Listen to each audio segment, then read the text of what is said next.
গদাই, মাকে ডাক, ইঙ্গিত দিতে বল মাকে। মা, এরা কইছে তুই নাকি এখানে থাকিস নে। মা তুই চুপ করে থাকিস নে, মা তুই চুপ করে থাকিস নে।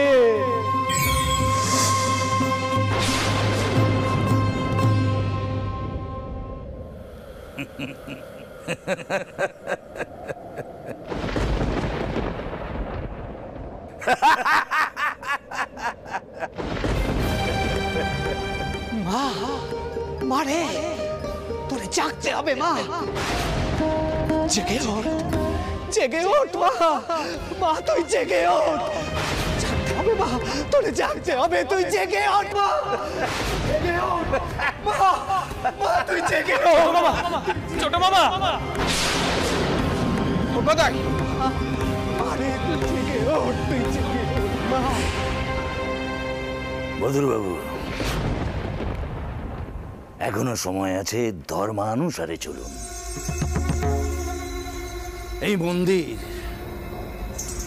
শাস্ত্রসম্মতভাবে তৈরি হয়নি।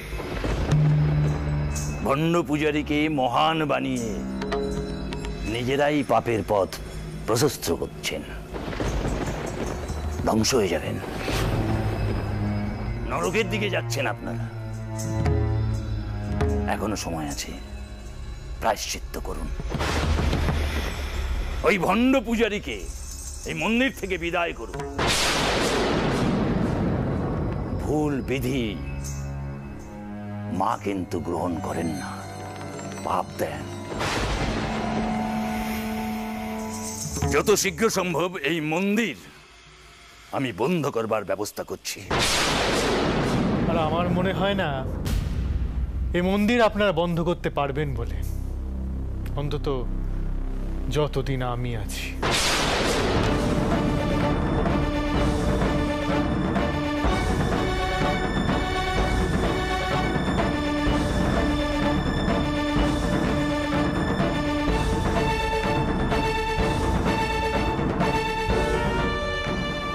বদন ঠাকুর, লক্ষ্য রাখো, এই মন্দিরে যদি সরাসরি কোনো অনাচার হয় সঙ্গে সঙ্গে আমায় খবর দেবে। আচ্ছা।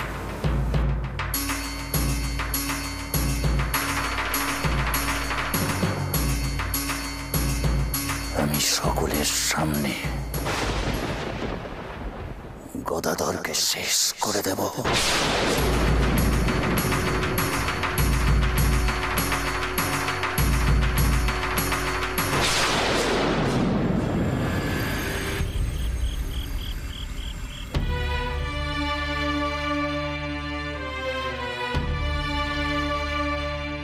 আপনার দৌহিত্র স্বর্গত মহেন্দ্রচন্দ্র দাসের স্ত্রী অপবিত্র হয়েছে।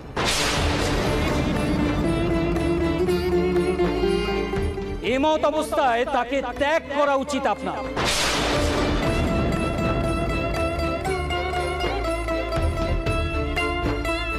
সে যতদিন এই গৃহে থাকবে ততদিন এই গৃহে কোনো ব্রাহ্মণ আসবেন না।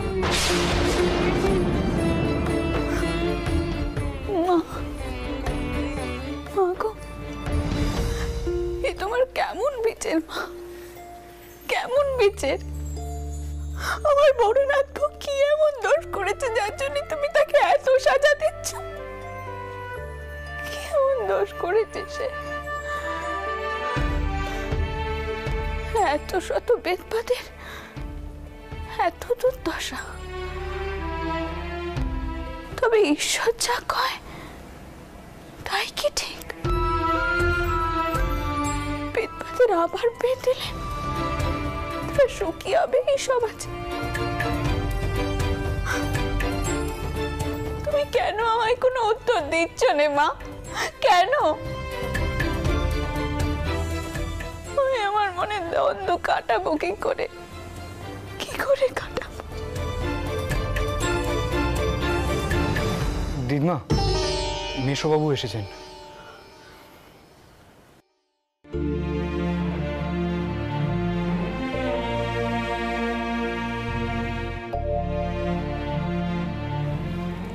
মা, আপনার সাথে তুমি নিশ্চয়ই সব কথাই শুনেছ বাবা রামচন্দ্র।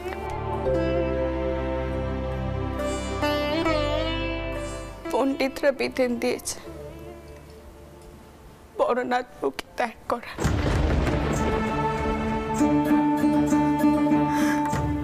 আর কোন পণ্ডিত কি এলো যাদের জন্য আজ বউয়ের এই অবস্থা? তারা এখন কইছেন তারা নাকি কেউ কিচ্ছুটি জানতেন না। কি করে না জেনে থাকেন কও দেখিনি? কি করে? ওই রামনাথ মল্লিক তো ওনাদেরই দরের লোক।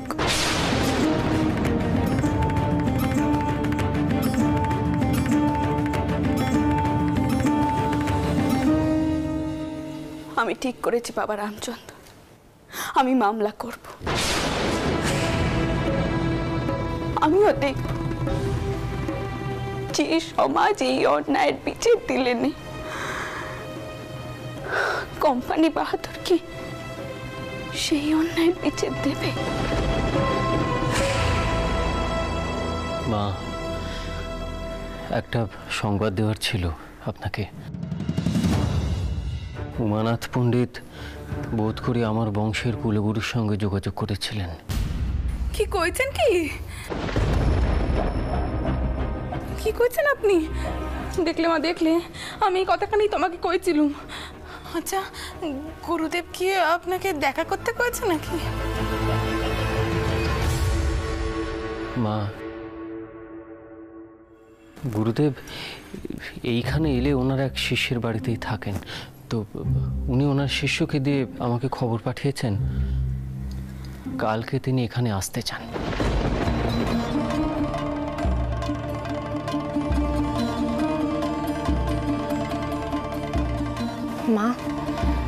মা, আমার কিন্তু এই বিষয়খানা ভালো টেকছে না।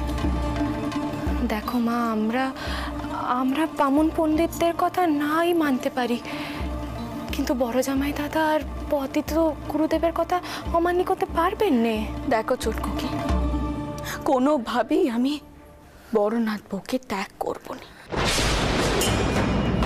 তা সে যেই বিধান দিক না কেন।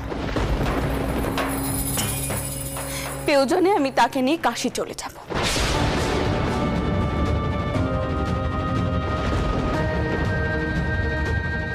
কিন্তু তাকে আমি কোনোভাবে ত্যাগ করব না।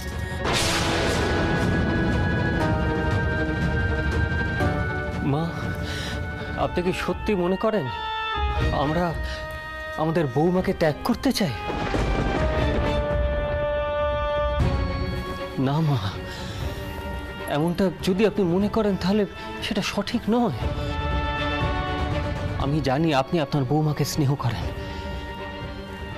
আমরাও করি মা, কিন্তু তাই বলে গুরুদেবের বিরুদ্ধে যেতে পারবো না। দেখো বাবা রামচন্দ্র, এই বিষয়ে তোমাদের সঙ্গে আমার মতের মিল নাই হতে পারে, তাই আমি কইছি বড়নাথ বউকে নিয়ে আমি কাশিবাসী হব। মা দেখো, এটা তো কথার কথা হয়ে গেল না। তুমি কি সত্যি এই সংসার ছেড়ে, তোমার কারবার ছেড়ে কাশিতে গিয়ে থাকতে পারবে? মা তুমি একটু শান্ত। আমি কইছিলাম কি, বউকে ত্যাগ করা ছাড়া আর কি কোনো উপায় নেই আমাদের।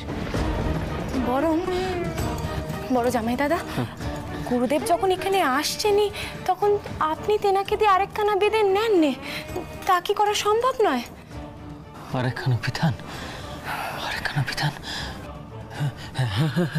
এই কথাটা তো তুমি মন্দ বলনি ছোট শালী, সত্যি তো। মা, ছোট শালী কিন্তু খুব ভালো কথা বলেছে। গুরুদেব যখন আসতে চাইছেনই তখন তিনি আসুন না, আমরা বরং তাকে জিজ্ঞাসা করি যে তিনি বৌমাকে ত্যাগ দেওয়া ছাড়া অন্য কোনো বিধানের কথা বলতে পারেন কিনা, তাই না মা?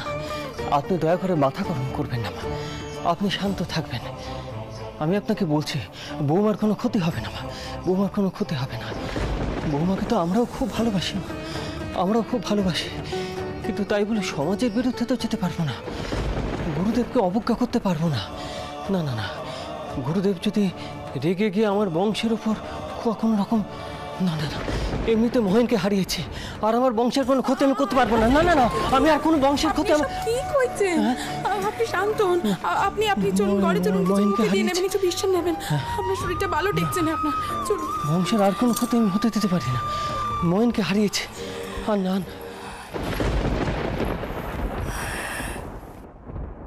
গোপাল, তোর বাবা মশাইকে কপর দিয়েছিলি?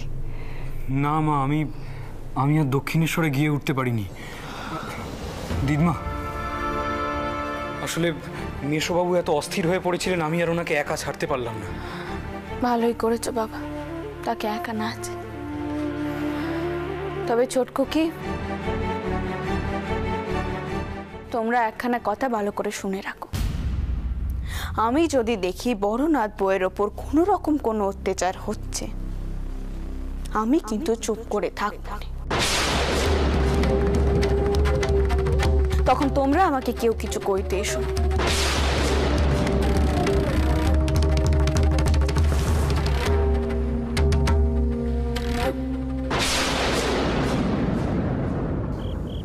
মা, কেন এলি না? কেন এলি না আজ? এই মন্দির মায়ের বাসস্থান নয়। এখানে মা থাকেনে। কেন মানতে হলো সে কথা? তোর উচিত ছিল না আর জাগ্রত হওয়ার, কিন্তু তুই এলি নে। কোনো ইঙ্গিত পর্যন্ত দিদি নে তুই। কেন দিলি? কেন দিলি নে? কেন দিলি নে? সে কারণেই তো এই কথা আমাদের সকলকে শুনতে হলো। আমার কিন্তু খুব রাগ হচ্ছে মা, খুব রাগ হচ্ছে আমার। তোরে কইতে হবে তুই কেন এলি নে। ছোট মামা, ও ছোট মামা, সকাল থেকে এক কথা কয়ে চলেছ, নামা খাওয়া পর্যন্ত হয়নি তোমার। কেন যে সকলকে কইতে যাও যে মা এইখানে মূর্ত হন, সময়কালে তো কোনো চমৎকার ঘটেনি।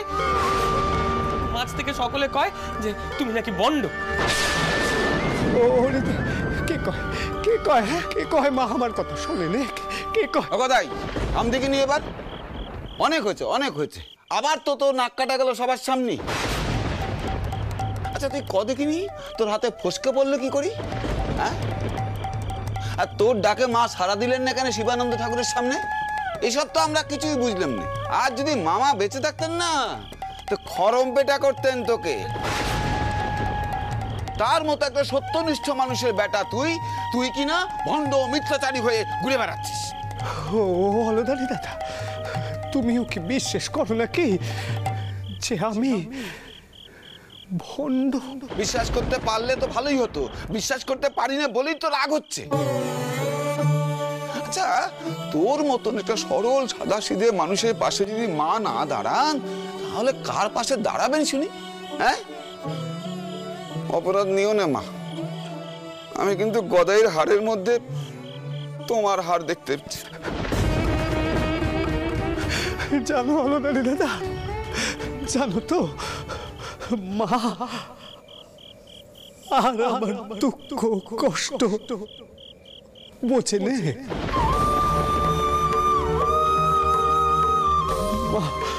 মারে, আমার কিন্তু খুব রাগ হচ্ছে মা, খুব রাগ হচ্ছে। মনে হচ্ছে এখনই এখান থেকে আমি চলে যাই। আমি আর তোর মুখ দর্শন করবো না, আর দেখতে চাই না। ছোট মামা, এসব কি কইছো তুমি? হ্যাঁ, আর অলদারি মামা, তোমরা কি সব পাগল হলে? মায়ের মন্দিরে দাঁড়িয়ে মায়েরই নিন্দে করছো। ছোট মামা, বেরিয়ে এসো দেখিনি। আমি কইছি বেরিয়ে এসো কইছি। রিদে, তুই যা রে এখন। আমি এখানে এখন একটু বসবো।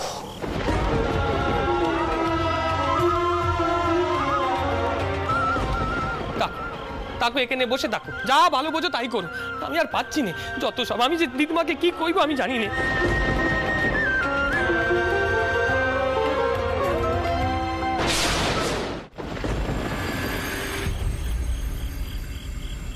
মল্লিক মশাই, আগে এখনো কিন্তু ছোট ঠাকুরের মহত্ব প্রমাণ করা গেল না। শিবানন্দ ঠাকুর আবার অপমান করে গেলেন। ছোট ঠাকুরের হাতে যখন টাকা নিয়ে ফোসকা পড়ে গেল, আমি ভাবলাম শিবানন্দ ঠাকুর হয়তো এবার মানবেন, কিন্তু উনি তো তর্ক একেবারে নিজের থেকে ঘুরিয়ে দিলেন। মল্লিক মশাই, আপনি একটা কাজ করুন, আপনি যান বদন ঠাকুরকে আপনি গোপনে সংবাদ দিন যে আমি ছোট ঠাকুরকে নিষিদ্ধ পল্লীতে নিয়ে যাব। আপনি বলুন যে শিবানন্দ ঠাকুরের কথাতে আমি কিছুটা হলেও প্রভাবিত হয়েছি এবং আমি ছোট ঠাকুরের পরীক্ষা নিয়ে দেখতে চাই যে তিনি সত্যি কামিনী কাঞ্চনের মোহ ত্যাগ করতে পেরেছেন কিনা। আপনি এই কথাই ওনাকে বোঝান। সেজবাবু, আমিও কিন্তু দেখে অবাক হয়ে গেলাম। মানে ছোট ঠাকুরের হাতে ওই টাকার থলিটা দেওয়ার সাথে সাথে কিরকম ফসকা পড়ে গেল বলুন তো। মানে হ্যাঁ মল্লিক মশাই, আমি এত হতবাক হলুম কি করে। না, আগে টাকা হাতে নিয়ে তার হাত বেঁকে গেছিল বটে, তখন ভেবেছিলাম এটা হয়তো তার মানসিক বিকার, কিন্তু ফসকা কি করে। আচ্ছা, ছোট ঠাকুর আছেন কোথায় এখন? আসলে সেজবাবু, আমি বরং বদন ঠাকুরকে এই টোপটা ফেলি, কি বলে?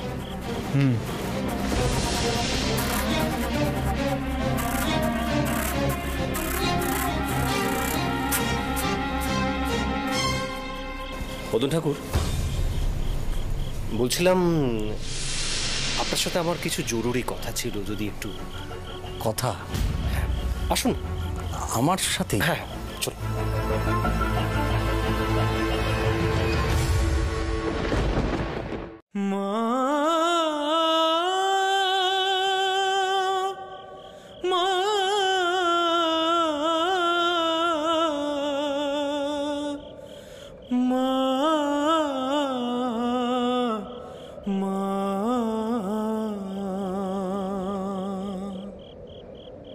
মা বলে আর ডাকবো না, দিয়েছো দিতেছ কতই যন্ত্রণা,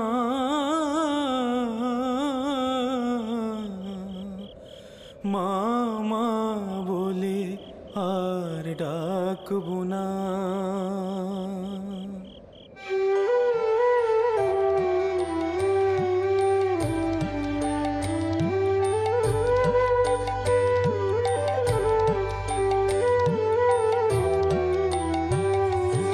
ছিলেম গৃহবাসী বানালে সন্ন্যাসী, আর কি ক্ষমতা রাখো এলো কেশে, ঘরে ঘরে যাব ভিক্ষা মেগে খাবো, মা বলে আর কোলে যাব না,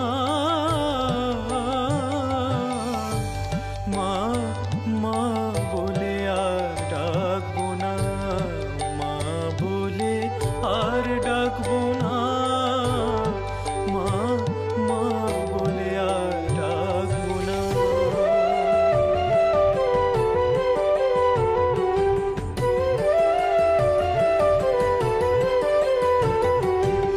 ডাকি বারে বারে মা বলি, মা কি রয়েছ চক্ষু কর্ণ খেয়ে, মা বিদ্যমানে এই দুঃখ সন্তানে, মা বলে কি আর ছেলে বাঁচে না,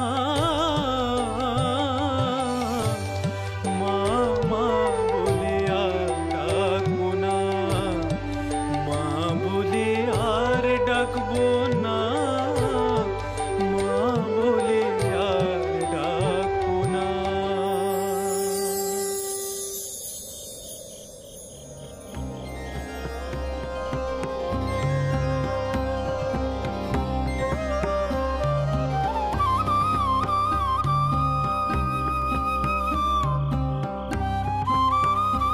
অবিনে জাগ্রত, অবিনে তো ঠিক আছে। আমিও এখান থেকে এক পাও নড়বো নে, এখানেই থাকবো।